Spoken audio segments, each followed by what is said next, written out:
Oi, meu nome é Eduarda Cavalcante. Eu e meu grupo vamos apresentar um trabalho de diagnóstico ambiental. Os componentes do grupo são Daniel Alves, Deni Gués, Eduarda Cavalcante, no caso eu, a Laís Berrueso e o Luca Boal. Esse trabalho foi realizado durante a disciplina de Ecologia Vegetal do FRJ em esquema de ensino à distância. Até por essa questão da dificuldade de acessar locais públicos ou de sair na rua mesmo, está um pouco perigoso, a gente resolveu primeiro de tudo comparar as imagens por satélite dos nossos bairros. E já nessas imagens a gente notou que tem uma diferença entre os bairros na distribuição da cobertura vegetal. Isso despertou o interesse do grupo em analisar melhor esses locais e refletir sobre a diferença dessa composição vegetal entre áreas públicas e privadas. A partir da observação por satélite, a gente viu realmente que tem uma diferença na composição de cobertura, na questão da quantidade na proporção que está em área pública ou privada. A gente analisou áreas próximas às nossas residências, que a gente conhece melhor e pode inferir mais sobre os fatores que poderiam estar influenciando, porque parece que tem os padrões de distribuição dessa vegetação estão ligados aos fatores locais, como o nível de desenvolvimento urbano, o tipo de desenvolvimento urbano, se é uma região periférica ou central, se foi desordenada a ocupação, se ela foi planejada, e as políticas públicas, porque temos bairros tanto no Rio de Janeiro quanto em Duque de Caxias, que já são realidades diferentes de administração. Então, o nosso objetivo foi analisar as contribuições pública e privada para a cobertura vegetal de parcelas dos 5 bairros estudados.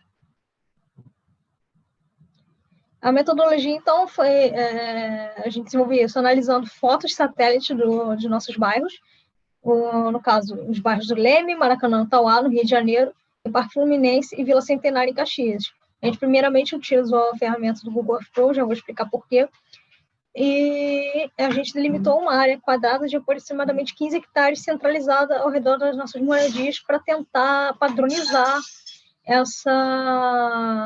a localização dessas parcelas, não enviesar para uma área que a gente acha que seria mais legal analisar porque tem mais vegetação ou mais porque tem menos vegetação. Os dados de cobertura, então, eles foram obtidos por meio do aplicativo iTree-Canopy. Mas a gente teve que primeiro delimitar essas áreas utilizando o Google Pro, porque o iTree-Canopy ele não tem indicativo de coordenada na hora que você está delimitando a área. Ele não deixa também você digitar coordenadas, não é simples exportar mapa, é o arquivo shapefile que a gente não sabe para exportar para ele. A gente não sabe lidar com esse tipo de arquivo, então, nem temos os programas. Então, a gente primeiro delimitou a área e tentou manualmente mesmo marcar a área mais próxima possível dos vértices do quadrado que a gente tinha marcado. Então, depois que a gente demarcou essa área, a gente definiu as categorias num dos passos do programa, que ele tem lá diferentes janelas, e depois da demarcação da definição das categorias, ele faz um sorteio e a gente categoriza esses pontos. No caso, foram 700 pontos aleatórios. Por que 700? A gente, primeiramente, tentou padronizar pelo erro, que a gente queria um erro menor que 3% em todas as categorias. E 700 pontos foi suficiente para todos os bairros, para todas as parcelas, no caso. E as categorias escolhidas foram árvores ou arbustos públicos, árvores ou arbustos privados, edifícios impermeáveis privados, edifícios impermeáveis públicos, no caso são construções, solo descoberto, estradas e outras construções impermeáveis, que aí está incluso calçadas, muros e praças. E também a água, que em alguns lugares tinham rios ou tanques. Bem, pode passar. Aqui, no caso, as áreas que foram delimitadas, esses quadrados, aproximadamente quadrados, né, do Maracanã, Vila Centenário, Parque Fluminense, Tauá e Leme, foram delimitados utilizando a ferramenta da régua do Google Earth Pro. E no slide seguinte, já no iTree, as áreas analisadas com os pontos que ele marcou aleatoriamente para a gente e que a gente categorizou. Bem, agora os resultados eu vou deixar com o Daniel. Olá a todos, né? Então, essa tabela mostra os resultados, né? Devido à limitação de tempo, né? A gente vai focar na discussão em alguns desses resultados, né? Então, vou passando direto para a discussão, né? Ah, primeiramente, né? Teve uma taxa... Volta lá, Lex. Foi mal. Primeiramente, né, que teve uma diferença significativa entre cada área, como a gente esperava, né, para todas as categorias, aí pode passar, né, só que é diferente do que a gente esperava, né, teve uma taxa de cobertura vegetal pública maior do que privada, né. Na verdade, para 3, né, das áreas foi maior a cobertura vegetal privada, né, conforme a gente observado, mas as 2 áreas que tinham maior na taxa de vegetação pública, elas puxaram, né, a média da vegetação pública, média geral para cima, né? Então, são os casos do Leme e do Maracanã, que são áreas, né, mais centrais, né, e também com maior planejamento urbano, né, maior política, né, voltada para o planejamento dessas áreas também, né? Então, essas áreas tiveram maior vegetação nas vias públicas, mas também tiveram outros fatores que fizeram aumentar a vegetação nessas áreas, né? Pode passar. No caso do Maracanã, né? A aldeia Maracanã teve grande parte da vegetação, né, mostrada nessa área estava dentro da aldeia Maracanã, né, contribuiu significativamente para a manutenção dos espaços verdes e da arborização, né? E isso já é uma iniciativa popular e independente da ação do Estado, né?